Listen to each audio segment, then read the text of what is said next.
नमस्कार, खबरों की खबर में आपका स्वागत है। देखिए, आज प्रधानमंत्री मोदी ने पहली बार एक बड़ी रैली की और खुद कमान संभाली। अब तक उनकी पार्टी कर रही थी, वो भी कर रहे थे, लेकिन आज पहली बार उन्होंने एकदम फ्रंट पे, फोरफ्रंट में आकर के और उसके बाद किसानों को संबोधित किया। लेकिन सबसे बड़ा सवाल यही है कि क्या किसानों का डर दूर कर पाएंगे मोदी? आप राजनीति हटा भी दीजिए तो किसानों के मन में एक डर है, एक भरोसे की कमी है। क्या वो विश्वास दिला पाएंगे नरेंद्र मोदी? ये बड़ा सवाल है। तो आइए शुरू करते हैं। पहले आपको बताते हैं कि उन्होंने बोला क्या। उनका कहना है कि कृषि कानून रातों रात नहीं लाए गए। किसानों को ये कह रहे हैं, जितने भी लोग ये बात बोलते हैं कि एकदम से ले आए और जबरदस्ती ले आए और थोप दिया, उनका ये कहना है कि ये थोपा नहीं है, रातों रात नहीं आया। 20-22 साल से इस पर चर्चा हो रही थी। किसानों को आजादी और विकल्प दिए हैं उन्होंने, ऐसा उन्होंने विश्वास जताने की कोशिश की है। फिर वो कहते हैं एपीएमसी मंडी व्यवस्था बंद नहीं होगी। अब ये भी उन्होंने आश्वासन ही दिया है, आश्वासन अपनी तरफ से उन्होंने दिया है। एमएसपी बंद हो जाएगी, ये सबसे बड़ा झूठ है, ये प्रधानमंत्री ने बोला अपनी रैली में। फार्मिंग अग्रीमेंट का जमीन से लेना देना नहीं है, यह प्रधानमंत्री ने बोला। फिर वो कहते हैं शंका है तो सिर्फ सिर झुकाकर विनम्रता से बात करने को वो तैयार है। देखिए, सरकार पर यह भी आरोप लगे कि आपके अंदर ईगो है, आप बात नहीं कर रहे हैं ढंग से, या आप अड़ गए, आप पहले अड़ गए, अब आप किसानों से कह रहे हैं कि तुम झुकाओ। तो इस मुद्दे पर प्रधानमंत्री ने बोला कि शंका को सिर झुकाकर विनम्रता से बात करने को वो तैयार है। और फिर वो कहते हैं विपक्ष किसानों को बरगलाना छोड़े। आज भी उन्होंने दोबारा विपक्ष की भूमिका पर निशाना साधा। पहले उन्होंने बोला था कि आप किसानों के कंधे पर बंदूक रखकर चला रहे हैं, आज उन्होंने वही चीज दोहराई। नरेंद्र सिंह तोमर की चिट्ठी में भी यह चीज लिखी हुई है, जिसका जिक्र हमने कल किया था। अब किसानों को संदेश क्या दिया है प्रधानमंत्री ने, आइए आपको वो बताएं। पहला संदेश जो कि उनकी स्पीच में से निकला वो ये है कि सरकार के इरादों में खोट नहीं, ऐसा वो संदेश देना चाहते हैं। लेकिन यह विश्वास की बात है, क्या किसान मानेंगे इस बात को, पता नहीं। दूसरा, किसानों की हर चिंता दूर करने को वो तैयार हैं, वो नियत अब दिख रही है। लेकिन क्योंकि वो अब इतना ऐसी स्थिति हो गई है, क्या किसान इस बात को मानेंगे, ये भी आगे देखते बनेगा। और अगली चीज, किसान नहीं, राजनीति करने वालों के खिलाफ। देखिए, कभी भी उन्होंने किसानों के खिलाफ कुछ नहीं बोला, ना ही भारतीय जनता पार्टी बोल रही है। हालांकि जब खालिस्तान और टुकड़े टुकड़े और ये सब बातें हो रही हैं, तो मैं नहीं जानता हूं किसके लिए हो रही थी। जाहिर सी बात है, जब किसान आंदोलन कर रहे हैं और आप अगर उनको टुकड़े टुकड़े बुलाएंगे तो आप उन्हीं का जिक्र कर रहे हैं, प्रधानमंत्री नहीं, बीजेपी के अपने सदस्य। लेकिन प्रधानमंत्री ने अपने भाषण में किसानों के खिलाफ कुछ नहीं बोला, उन्होंने राजनीति जो लोग कर रहे हैं उसके खिलाफ बोला। किसानों तक यह संदेश क्या जाएगा और कितने कारगर सिद्ध होंगे प्रधानमंत्री एक ऐसी स्थिति उत्पन्न करने में कि किसान उनका भरोसा करते। कृषि सुधार रातों रात नहीं आए हैं। क्या कोई इस हद तक छल कपट कैसे कर सकता है, और वो भी भोले भाले किसानों के नाम पर? अगर कानून लागू होने के बाद भी एमएसपी की घोषणा हुई, एमएसपी पर सरकारी खरीदी हुई, उन्हीं मंडियों में हुई, तो क्या कोई समझदार इस बात को स्वीकार करेगा कि एमएसपी बंद हो जाएगी? 6 महीने हो गए, कानून लागू हो गया, हिंदुस्तान के किसी कोने में कहीं पर भी एक भी मंडी बंद नहीं हुई है। फार्मिंग एग्रीमेंट में सिर्फ फसलों या उपज का समझौता होता है, जमीन किसान के ही पास रहती है। जो हुआ ही नहीं है, जो होने वाला ही नहीं है, उसका भ्रम और डर फैलाने वाली जमात से आप सतर्क रहिए। देश, हमारी नीयत में गंगा जल और मां नर्मदा के जल जैसी पवित्रता भी देख रहा है।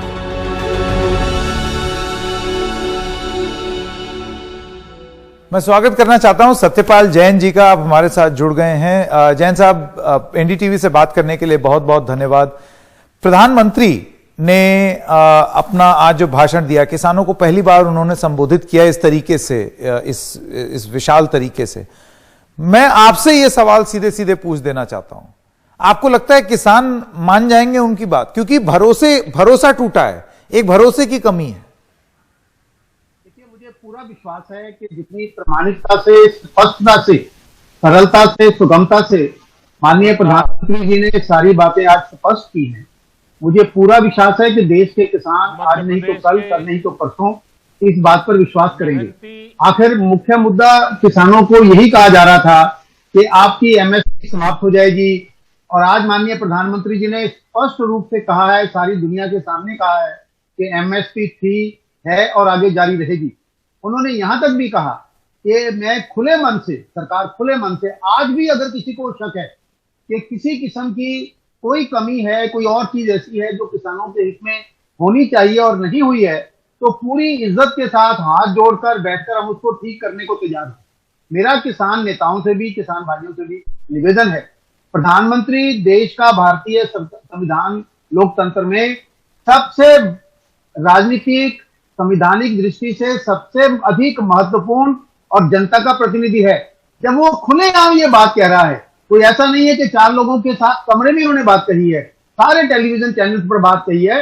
मुझे लगता है इससे आगे कोई और सरकार में किससे वो स्पष्टीकरण चाहते हैं, मुझे नहीं लगता इससे बड़ी कोई और अधिकार क्षेत्र होगा।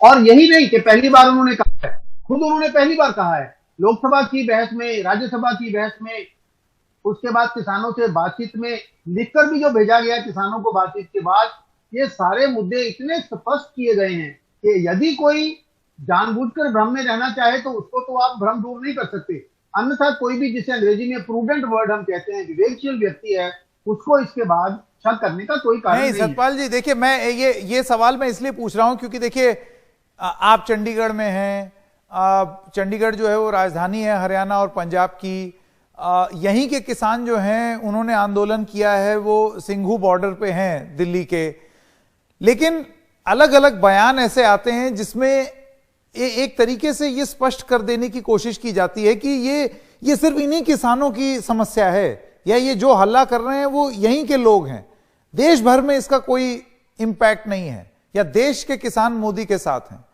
आपको लगता है कि बार बार इस तरीके की, अच्छा उसके बाद फिर खालिस्तानी बोल देना, टुकड़े टुकड़े बोल देना, ये गैंग वो गैंग, फलाना गैंग, ढिमकाना गैंग, आपको लगता है कानून से ज्यादा विश्वास की कमी है? देखिए, मैं 3 बातें स्पष्ट करना चाहता हूं। पहली बात, पंजाब के, हरियाणा के, हिमाचल के, चंडीगढ़ के क्षेत्र के किसान देशभक्त हैं, इनके बच्चे सेना में भर्ती हैं। पाकिस्तान की 1965 की लड़ाई मैंने अपनी आंखों से देखी, 71 की मैंने अपनी आंखों से देखी, 62 की मैंने देखी चाइना के साथ। सारे युद्धों में ये सारे किसान पूरी तरह देश और राष्ट्र के साथ खड़े थे। इसलिए किसानों को कोई भी खालिस्तानी नहीं कह रहा, किसानों को कोई भी देशद्रोही नहीं कह रहा, किसान देशभक्त हैं, हमारे भाई बहन, पिता माता बुजुर्ग सभी देश के प्रति पूरी निष्ठावान है। जो कुछ लोग बात कह रहे हैं वो सच है या झूठ है, ये समय बताएगा कि इस आंदोलन के अंदर कुछ उग्रवादी, कुछ खालिस्तानी समर्थक, कुछ माओवादी वो घुसकर इसका अपहरण का शब्द तो मैं नहीं कहूंगा, हाईजैक का शब्द मैं इस्तेमाल करूंगा। देखिए जैन साहब, होता क्या है, जैन साहब, मैं आपसे एक रोक करके सवाल इसलिए पूछना चाह रहा हूं कि कोई भी आंदोलन होगा उसमें अलग अलग तरीके के लोग आएंगे, वो अपनी अपनी रोटी सेकने की भी कोशिश करेंगे, लेकिन जो मुख्य मुद्दा है किसानों का वो अपनी जगह है। इसीलिए मैं बात कर रहा हूं विश्वास की। प्रॉब्लम यह है कि किसानों को यह लगता है कि आप उन एक आधा इक्का दुक्का लोगों को एकदम सेंटर पे ले आते हैं कि इसमें उग्रवादी भी आ गए, इसमें ये आ गए, वो आ गए, टुकड़े टुकड़े, और असली मुद्दा किसान का दब जाता है। देखिए, हमारी सरकार ने किसान का मुद्दा बिल्कुल भी दबने नहीं दिया। जब से बातचीत हुई है, 6-6 घंटे, 5-5 घंटे 3 मंत्री अधिकारी सबने बैठकर उनके साथ बातचीत की, और जो बातचीत हुई है खुद किसान नेताओं ने, मैंने उनके बयान टीवी पर सारे सुने हैं, स्वयं में यह बात कही है कि सिर्फ बातचीत किसान के मुद्दों पर हुई है। कभी उन्होंने बोला, कभी उन्होंने बोला, दोनों ने एक पक्षों को समझा। और जो प्रस्ताव भारत सरकार ने, श्री पीयूष गोयल जी, तोमर जी, सोम प्रकाश जी, सभी लोगों ने, माननीय अमित शाह जी ने जो प्रस्ताव उनको बाद में भेजे, वो सिर्फ और सिर्फ किसानों के मुद्दों को लेकर थे। उसमें किसी भी नेता को जो आए, मैंने तोमर जी का प्रेस स्टेटमेंट सुना था कि हमने जो भी किसान नेता बात करने आए थे, किसी को इंडिकेट नहीं किया कि तुम किस पॉलिटिकल पार्टी के हो या उस ग्रुप की हो या इस ग्रुप की हो, सिर्फ किसान के नाते उनसे बातचीत की है। और मैंने भी 40-45 साल से मैं राजनीतिक जीवन में हूं, शायद कोई ऐसा आंदोलन नहीं था जिसमें इतनी बड़ी संख्या में 31 प्रतिनिधि, बाद में 37 प्रतिनिधि, 3 मंत्री 6 दिन, 7 दिन, 8 दिन, 4-4 घंटे बैठ के चर्चा करें। कानून बनने के बाद जैन साहब, दिक्कत तो यही है, तो चर्चा के बाद कानून बनने के बाद ये चर्चा हुई, और वो भी जब आंदोलन करते करते वो दिल्ली आ गए। उससे पहले कहां हो रही थी चर्चा? उससे पहले भी हुई है, उससे पहले चर्चा हुई। मैं बता रहा हूं आपको, कांग्रेस के मैनिफेस्टो में ये था, बाकी लोगों के मैनिफेस्टो में था। मैंने लोकसभा की, राज्यसभा की डिबेट, अब मैं लोकसभा में नहीं हूं, कभी होता था, मैंने चंडीगढ़ में अपने घर में बैठकर वो लगभग सारी डिबेट सुनी है।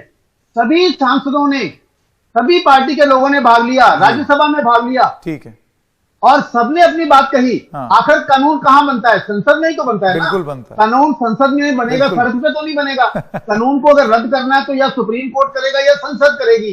एक जो नया विषय आज हमारे सामने लेकिन कानून बनता जो लोग सड़क पर हैं उन्हीं के लिए है या जनता के लिए, वो संसद में बैठे हुए लोगों के लिए नहीं बनता है।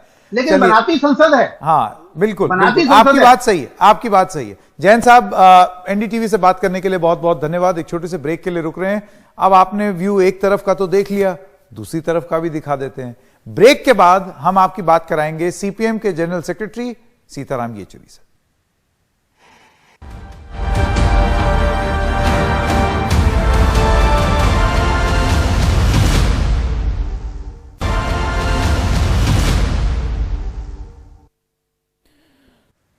और अब हमारे साथ हैं सीपीएम के महासचिव सीताराम येचुरी। येचुरी जी, आपने प्रधानमंत्री मोदी के आज की रैली सुनी होगी। मैं आपसे ये जानना चाहता हूं, आप उसको किस तरीके से देखते हैं? क्या किसानों का जो डर था वो खत्म कर पाए प्रधानमंत्री मोदी?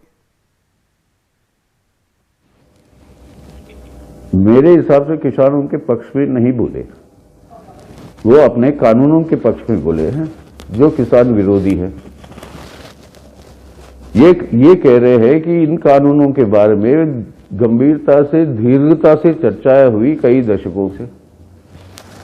अरे आपके कृषि सुधारों के बारे में चर्चाएं देश में पिछले 70 सालों से, जब से आजादी हुई, होती रही है और सुधारें भी आती रही है। उसी के चलते हुए ग्रीन रेवोल्यूशन आया है और ये तो निरंतर, ये लगातार चल रहा है। सवाल ये है कि किस तरीके के सुधार और किस तरीके के कानून। आप ये जो कानून ले आए, इसके बारे में कोई सलाह मशवरा कहीं पर नहीं हुई। ये कानून जब लाए गए, आप कह रहे हैं कि ये 6-7 महीने से कानून लागू है। अरे पिछले सत्र में तो पास किया आपने कानून, और पास भी कैसे किया? बिना चर्चा के। जो भी सांसद उठा वहां पे इसके ऊपर वोट डलवाने के लिए, क्योंकि हम इसका विरोध करते हैं, उनको बहिष्कार कर दिया आपने। ना चर्चा करते हो पार्लियामेंट में, ना पार्लियामेंट्री कमेटियों के बीच में इसको पेश करते हो, ना वहां पर बाकी स्टेक होल्डर्स के साथ बातचीत करते हो। कानून एक तरफा ले आए, अब कहते हो ये सलाह मशवरा के आधार पर ये कानून आए। ये सरासर गलत बात है, जिसके बारे में कोई चर्चाएं नहीं हुई। इसलिए ये हम नहीं समझते कि प्रधानमंत्री आज किसान के पक्ष में बोले, वो अपने कानूनों के पक्ष में बोले हैं, जो कानून किसान विरोधी है, और वो फायदा सीधा सीधा जाता है उनके कॉर्पोरेट दोस्तों के लिए, प्रधानमंत्री के कॉर्पोरेट दोस्तों के लिए। और इसमें क्या बड़ी बात है? किसान मांग क्या रहा? इन कानूनों को अभी वापस लो, चर्चा करो सुधारों के बारे में, कृषि सुधारों के बारे में। उन चर्चाओं के आधार पर, एक सहमति के आधार पर नए कानून ले आओ। ठीक है, ठीक है। येचुरी जी, हमसे जुड़ने के लिए बहुत बहुत धन्यवाद। तो आज खबरों की खबर में बस इतना ही। शुक्रिया जी। खबरों की खबर में बस इतना ही, लेकिन खबरों का सिलसिला जारी रहेगा एनडीटीवी इंडिया पर।